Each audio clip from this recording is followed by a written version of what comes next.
I've been mildly obsessed with Micarah Tewers for a while now, and if you don't know who that is, although you probably do because you clicked on this video, she's a YouTuber and seamstress. I wouldn't really call her videos tutorials, and she doesn't usually market them that way.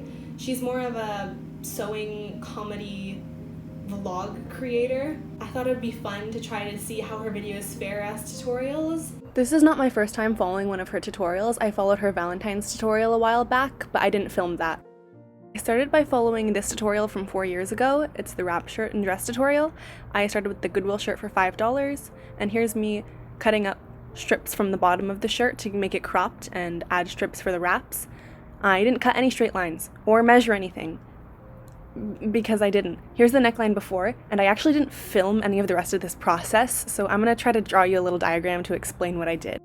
Apologies for the worst diagram ever drawn, but I also cut 2 triangular pieces from each side of the shirt as per Micarah's tutorial. So at this point I had the top neckline arms portion of the shirt, the 4 strips I had cut from the bottom, and those 2 triangles I had taken from the sides. The first thing I did was sew those 2 triangles together to make a parallelogram shape, and the wavy lines represent stitches. I then sewed 2 strips together and then the other 2 strips together along the shortest side to make them longer, and then I just folded those in half, sewed them, and turned them inside out to create super long tubes. I then cut from the neckline to the side of the shirt, so when the shirt was opened, there was a concave bit on one side and an elongated bit on the other. So I just filled that concave bit with the parallelogram I had made and attached the tubes from the strips from the bottom to each side of that shirt.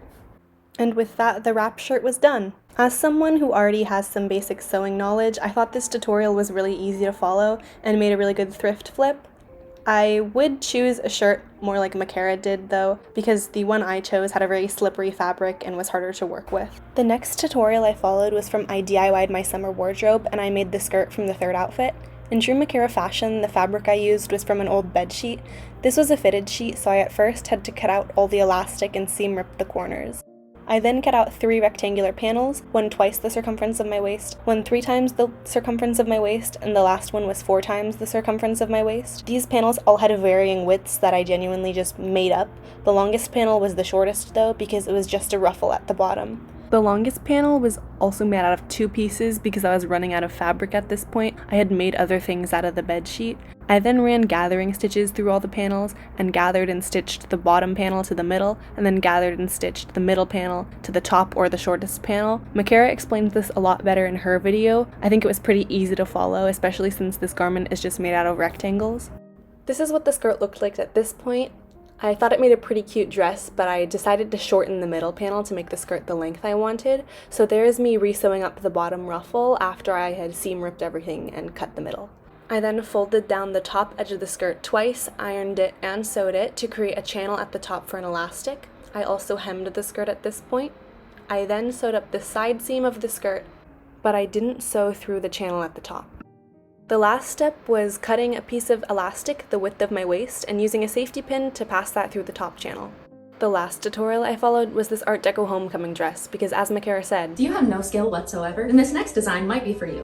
I began with generally tracing a dress that I thought would work for this instead of freehanding it. I did not trace the straps because I forgot, so I had to make straps separately later, and it just turned into a big hassle. So if you make this dress, just remember to trace the straps. This is the front panel after tracing and cutting it, and I used a stiff fabric instead of a stretchy fabric, so it looks a bit different than hers. I then did the same tracing technique for the back panel, and I made sure to cut everything on a fold so both sides would be symmetrical. So here's what the front and back panels looked like, and I put them right sides together and sewed down both the sides. And I also added straps, and with that the underdress was done. I then laid out the underdress onto my fancy fabric and traced and cut out that pattern, careful not to cut any of the fringes. And I managed to find a very similar fabric to Micarah's on Etsy. I only bought a yard because it was kind of expensive, so the way I had to cut the fancy fabric left some bald patches. So this is what the dress looked like after sewing everything up at first, but I covered up all the bald patches with scraps I had. The back was also uneven due to the way I had to cut it, so I also just used another panel of fringe to cover that as well. I used hot glue because I wasn't planning on washing this dress anyway, and it felt on brand.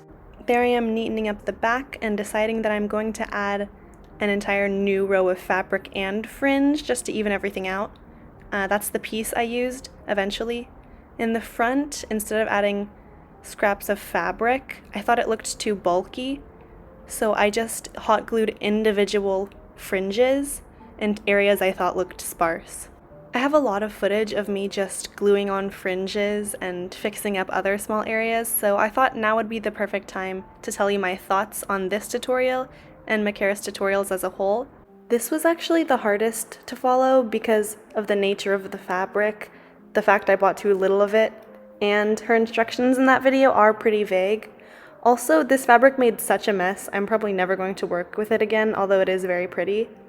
Overall, I really like her tutorials, even though they're not technically tutorials. If you're an absolute beginner with no prior knowledge of sewing, they might be incomprehensible, but since I already know the basics, they were really fun. I really like her content in general, and she inspires me to take my projects less seriously, and it's okay if they don't turn out perfect.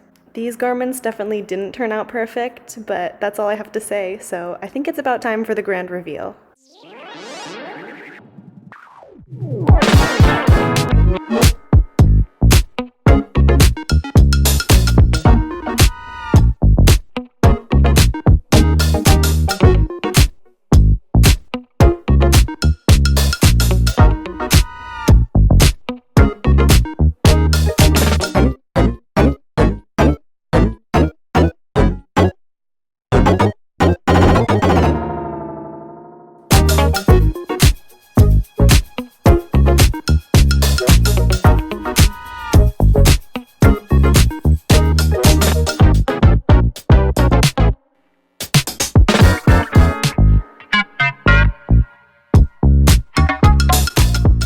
I'm seriously never working with this fabric again.